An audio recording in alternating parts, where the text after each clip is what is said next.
Okay. Thanks, Richard. Okay, so I think whatever you guys have just went through, you guys learned a lot of new techniques, new tips on how to document stories.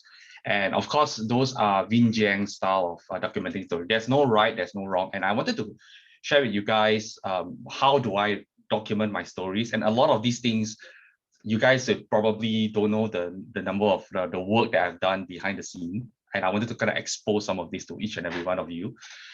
Okay, so before we begin, like what is it? Before we begin, just yesterday, me and a few of my colleagues, we kind of had the chit chat session, right? And then one of the questions one of the person asked was, how would you sum up your MCO, right? Your 2 years. How would you sum up? What are some of the stories that you would like to share? And that kind of caught me off guard a little bit, because if you really think back, right, you have all these little bit memories, but yet it's a very vague, like you don't really know. And it kind of hit me real hard. And I thought this particular session also reminded me to look back at all my previous stories. And I brought some few artifacts that I would like to share with all of you on, how do I really document my stories, right? So I have it all here, and I just want to kind of share some with you. So I have this particular book, right? This particular book, which back then I did not have an iPad. So I document a lot of my stories here. And if you notice, it's a hard copy. And I, just like what Vin Jiang said, I also have a few artifacts inside. And I wanted to kind of just share some of my, some of my documenting process, right?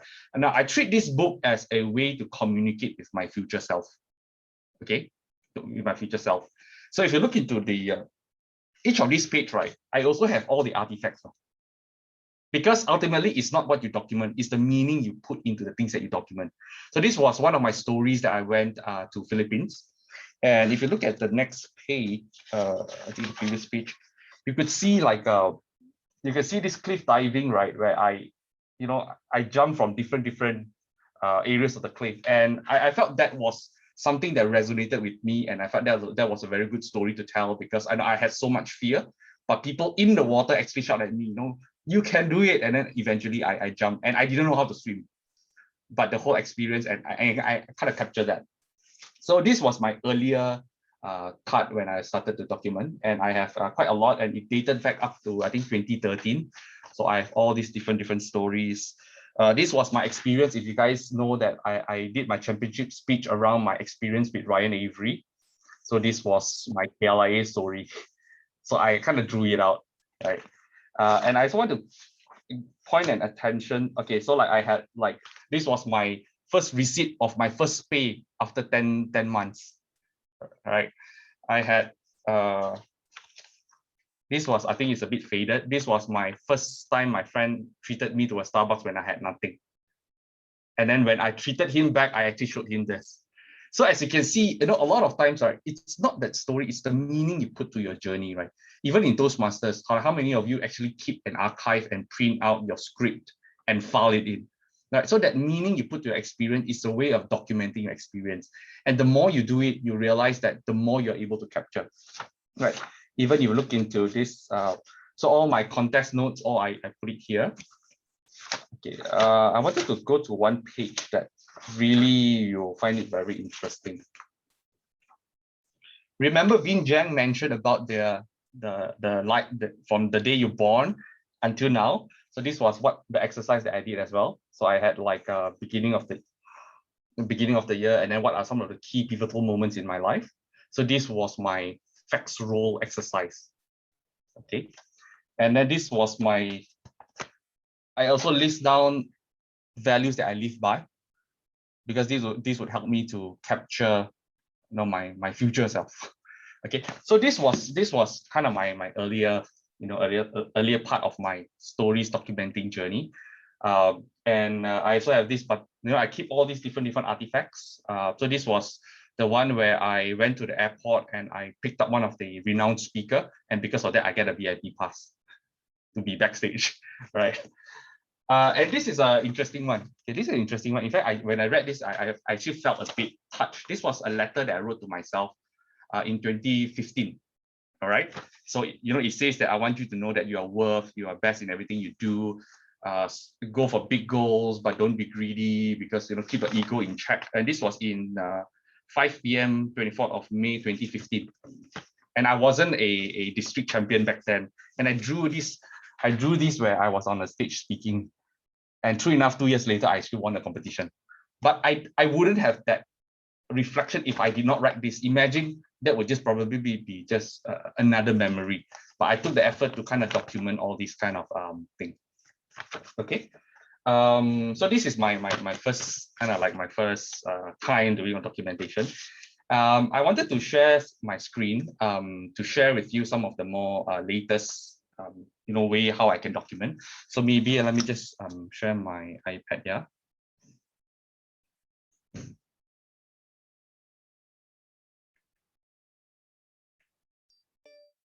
Okay. Okay, so I have this particular notebook that I always put as part of my documentation.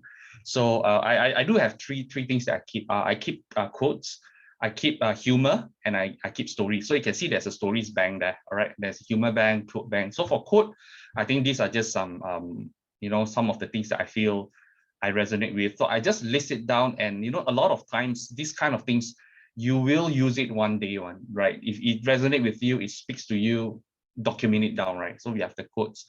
I want to share with you my stories bank, right? Okay, so this is my stories bank. Okay, it's not much, but a lot of these are I use it in a lot of situations. Let me just do something. I need to see you guys. Okay, I put gallery mode. Okay, so so if you see my stories, I have a P in front. P is personal story, right? And then the rest are more of stories that I get from other people, right? So like for instance, this is a Formula One story. This is a story on Picasso, right? And then we have some sports related stories, right? And some of these stories you can actually mix and match and use it in different situations, right? Like I think I'll probably share some examples of my personal stories. So okay, so this is a story that if you listen to my podcast, I did told this story in I think one of the episodes about how a CEO helped me to change my perspective. So I just listed down, and I think you want it to be very easy. You don't want it to be an exercise that like an assignment, right? I just throw in some stuff. Okay, so I have my KPMG experience here, fail in interview, and then some of the lessons I learned, in public speaking, don't get ready, stay ready. Life is not fair, accept it, you may know in your favor, never give in, right? I just need to have all these little cues so that I can recall on the stories. This is a very interesting one, right? This one, it's actually not a story. It's not a bombastic story. Okay, so I think my dad is not in a very good health, and there was one day I received a call from my mom at 6:30 a.m. and immediately I began sweating. My heart began pumping. Right? Turns out it was a accidental call. But the whole experience made me reflect a lot. Like, why do we need to have this kind of situation to push us, and then like, hey, I need to spend more time with my dad, right? So I sometimes take things for granted, right? So these are some of the notes that you see a simple stories like this, right? If you're hyper aware, you're able to capture this, right? I also have a story. This is a very interesting story. When I ordered Grab food, right? There's this guy who said, he actually explicitly asked for tips. Hey, boleh bagi tips. Kalau boleh, bagi tips. Kalau tak boleh, jangan marah. And I felt in that moment, right? In that simple stories, right? It reminded us that if you want something, ask for it. And true enough, I gave him a 10 ringgit tips, right? You will never get what you did not ask.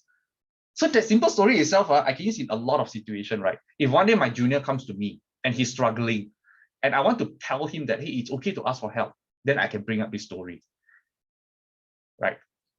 I also have a lot of airport stories. That's an order for food panda. I also have a lot of airport stories. So there was one situation where I left my passport in the car and my brother drove the car back. And I was panicking, so I was calling my brother. Back then, KLIA 2 just started. And because of that, it's very difficult to get ways to reach KLIA 2. And then everyone I go to, they told me it's not possible, right? I went to the receptionist. I said, can you wait for me? He said, no, it's not possible, right? The plane will take off. I called my brother. Then, a lot of all this negativity, right? then I went up, I said, okay, I have the passport. I managed to get a passport, right? And I went up, I said, okay, I have 5 more minutes. Do you think I can make it? And then the lady said, you can try, but I doubt. But eventually I took out my shoes and I took out my slippers and I really ran for it, right? For 5 minutes, I reached one end to another end. And then I managed to go in. And then eventually when I went in, the whole plane started to clap hand. I don't know why. Everyone started to clap hand because my friends started to clap hand. And then after I went there, right? And then I sat down. And then there's this one family from China walked in slowly. Then I was like, why did I even make a sprint? But in that story, right, there's a lot of lessons that I learned, right? Number one, people will tell you things cannot be done until you actually do it, right? Number two, sometimes all these challenges are just illusion in your head. And then, so one story I can spin it off in different areas, right? So this is how I document my stories, at least some of the key moments that I felt can really help me to bring out certain messages. So this is my way, so you can find your way as well. I also wanted to share on the, Vin Jiang said that V and P when you need videos. So actually, if you look into my YouTube page, right? Okay, this is probably you guys probably have not seen it, but I'll just show it. Okay, let's do this. Okay, can you guys see my screen? Okay, so as you can see, I do have a lot of videos that some of them are private. Okay, I wanted to bring my personal laptop. I have a lot of videos there as well. Videos of me talking to myself, right? In 2013, I said this is my experience. I'm almost there. In 2014, I document. I keep documenting.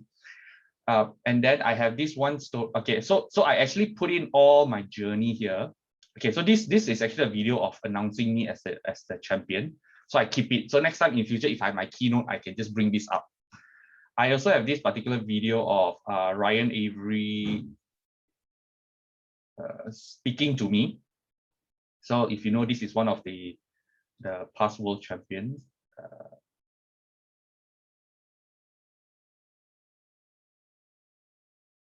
So he's giving me message. He is reminding me that anything is possible. And I had a kind of like a breakfast with him. So as you can see, a lot of these things, right? It may not make sense in the moment. Like it may not make sense right now. Even at this moment, I have not shared this video before. But I know in one day, right, all this will start to make sense when I start to craft my life journey. And then I get to bring all this up. So I think I know I shared a lot of things in this particular call, but I think there's few key message that I want to probably just give you a chance to take away, right? So number one is, it's not about the story, right? It's about the meaning you put into your life, right? Don't just document for the sake of documenting. It's very inward looking. Okay. So when it's inward looking, then you only can bring out the emotion, right? So a lot of this, when it hit me to the heart, I will just document it in. Okay. So number two, the second thing is, a lot of things when you document, right, it may not make sense in the moment, but you need to have this thing called fear of missing out. Whenever something struck me, I scared I forget, then I put inside, just put in. And then because you have planted the seed, right, all these things will start to make sense. That's why you see sometimes when I speak, I'm able to like pick a quote from somewhere, pick a story from somewhere, pick something, and then I just put it up. Your level of awareness of who you are, what is important to you, your values become so much higher when you start documenting. Right. Number three is you don't have to find bombastic story. You see my Grab driver story, it's not bombastic, right? It's so simple. My 6:30 call story is nothing bombastic. It's very meh one, but that it's how you bring that story to life, right? So you nobody has to die in your story, like in short, right? Nobody has to die in your story, right? Just pick these key moments and then just document it, and then you will realize that suddenly your storytelling skills start to improve. Yep. So that's my sharing. Not sure how much time I have, but I hope you guys just get some inspiration. Of course, if you guys want to know more about my books and all that, you can reach to me personally. I can take some screenshot and send to you. I just didn't want to dive into it, but that is pretty much my process lah. Okay, so yeah, that's my little sharing for 10 minutes. I hope hope it can inspire you guys to also take on this good habit.